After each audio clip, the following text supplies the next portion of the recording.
सभी मित्रों को सावन के तीसरे सोमवार की हार्दिक बधाई और शुभकामनाएं। तो मित्रों, जैसा कि आप लोग जानते हैं कि दो तरह के शिवलिंग होते हैं, एक प्रकृति बनाती है और एक इंसान या कलाकार बनाता है। तो आप यहाँ पे देख सकते हैं प्राकृतिक शिवलिंग, जैसा कि माँ गंगा और जो है शिव का जो पवित्र संगम है वहाँ ये आपको यहाँ पे दिखाई देगा कि आज तीसरे सोमवार को, जी हाँ, जब तीसरे सोमवार को इस शिवलिंग में पूर्ण रूप से जब जल पड़ा तो आपको देखेंगे कि इसमें स्पष्ट धारियाँ और कलाकारी प्रकृति की आपको दिखाई दे रही है। तो सभी को हार्दिक बधाई और शुभकामनाएं सावन के तीसरे सोमवार की। और आप लोगों को ये गौरी धाम से कई वर्षों पहले कांवड़ में पैदल यात्रा करके शिवलिंग आया। तो ये गौरी शंकर महादेव हम आपको यहाँ पे दिखाते हैं कि शंकर जी और पार्वती दोनों के ही आपको यहाँ पे दर्शन होंगे। ये प्रकृति द्वारा, जी हाँ, प्रकृति ही सब कुछ सिखाती है। तो प्रकृति यहाँ पे देखिए, जैसे इस पे जल पड़ता है तो ये अपना कलर या अपना प्रभाव पूरा दिखाने लगता है। ये देखिए आपको, हर हर महादेव। तो जितना इसमें जल पड़ेगा उतना इसकी रंग और प्रकृति निखरती है। तो आज तीसरे सोमवार के दिन जब इसमें भरपूर जल पड़ा और ऊपर बारिश होने की वजह से भी जब इसमें पूर्ण तृप्ति हुई जल की, तो भोलेनाथ ने अपना साकार रूप यहाँ पे दिखा दिया है। तो सभी क्षेत्रवासियों को एक बार फिर से सावन मास के पवित्र तीसरे सोमवार की हार्दिक बधाई और शुभकामनाएं। यहाँ पे सुबह से ही आप लोगों ने देखा होगा काफ़ी भीड़। तो अभी दो मंदिरों में आप लोगों ने दर्शन किया होगा कि शंकर जी के दरबार में, हनुमान जी के दरबार में। तो शंकर जी के दरबार में जो आपने शिवलिंग देखा वो मानव निर्मित शिवलिंग है, प्राण प्रतिष्ठा के बाद स्थापित होता है। ये भी प्राण प्रतिष्ठा द्वारा स्थापित होता है, लेकिन ये प्राकृतिक शिवलिंग है।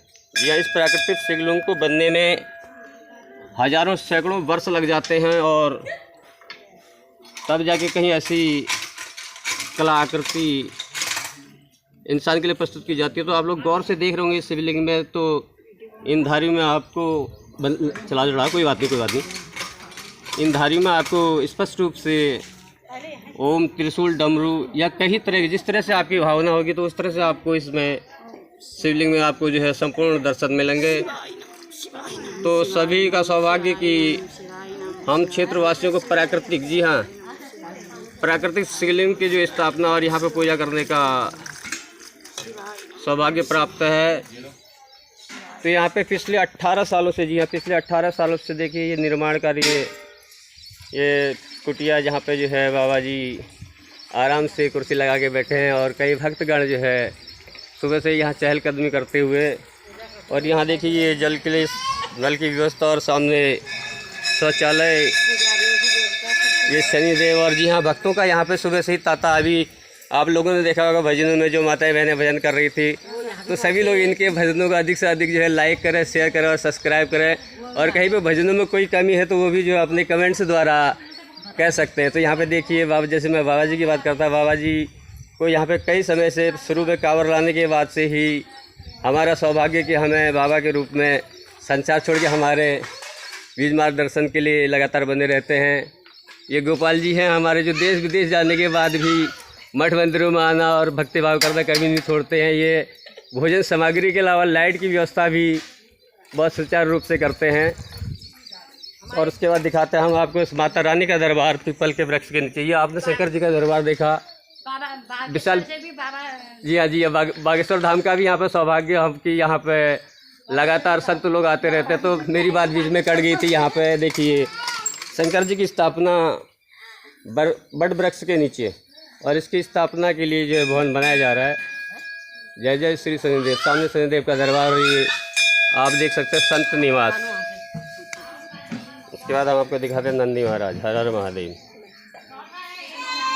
तो यहाँ पर सुबह से ही, जी हाँ, सुबह 4 बजे से ही भक्तों का यहाँ पर तांता लगा हुआ है पूजा पाठ करते हुए। ये देखिए बाबा जी आराम से बेलू वृक्ष के नीचे अपना आसन ग्रहण कर किए हुए हैं और भक्तों से लगातार संपर्क हो रहा है बाबा जी का। आते गुरु जी आते हैं। और जैसा कि मैं आपको कहता था कि जी हाँ, ये 20 साल 18 साल पहले यहाँ पे मौनी महाराज, यतायागिरी महाराज, भूतपूर्व सैनिक, और आज उनकी आत्मा को प्रभु शांति दे, अपने चरणों में स्थान दे। तो 18 साल बाद विशाल पीपल का वृक्ष माननीय तारागिरी महाराज की याद दिलाता है। और ये देखिए सामने हनुमान जी की दरबार का प्रवेश द्वार, जहाँ पे अशोक के पेड़ों द्वारा भी, वही मैं कह रहा था कि जो मानव निर्मित गेट है उससे भी अच्छा प्राकृतिक गेट यहाँ पे उपलब्ध है। और अब हम आपको दिखाते हैं हनुमान जी के दरबार का। ये देखिए पंचवटी हनुमान मंदिर, इमली घाट। तो ये विशाल गुंबद, कभी स्टार्टिंग में लोग कहते थे कि इतना बड़ा गुंबद ये गिर सकता है या कोई भी संभावना इस तरह की हो सकती है। तो आज 18 साल बाद गुंबद छोटा लगने लगा है। छोटा क्यों लग रहा है मित्रों? यहाँ पे 2 विशाल वृक्ष पीपल और बरगद के रूप में यहाँ पे हमें प्राप्त है, जिनका सांस्कृतिक और धार्मिक रीति रिवाज से विवाह हुआ और ये हर काम में जो आते हैं। तो आज ये एक 40 फीट लंबा गुंबद, जी हाँ, मैं आपको जो है दूसरे एंगल से दिखाना चाहूँगा। जी हाँ, ये देखिए एक 40 फीट लंबा गुंबद, इस एंगल से काफ़ी विशाल लग रहा है। अब दूसरे एंगल से आप देखेंगे तो बरगद और पीपल की ऊंचाई की वजह से वो गुंबद आपको दिखाई नहीं देगा। ये देखिए 18 साल पहले यहाँ पे स्थापित श्री बालाजी दरबार, जिसमें माननीय सज्जन सिंह कालरा जी, माननीय सज्जन सिंह कालरा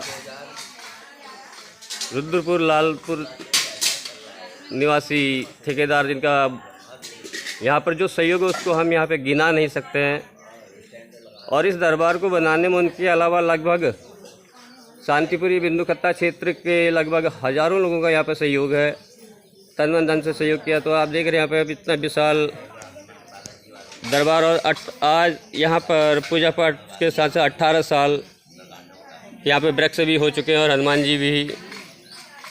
तो आप देखेंगे यहाँ पर लाइटिंग की व्यवस्था, फूलों की व्यवस्था, पानी की व्यवस्था, और शौचालय की व्यवस्था, और रहने की व्यवस्था, और बिस्तरों की व्यवस्था या बर्तनों की व्यवस्था, गैस सिलेंडर, फ्रिज और LCD, इन्वर्टर, कई ऐसी चीज़ें जिनको मैं यहाँ पे गिना भी नहीं सकता। तो कई ऐसी सुविधाएं यहाँ पे 18 सालों में श्री बालाजी महाराज की कृपा से हो चुकी हैं।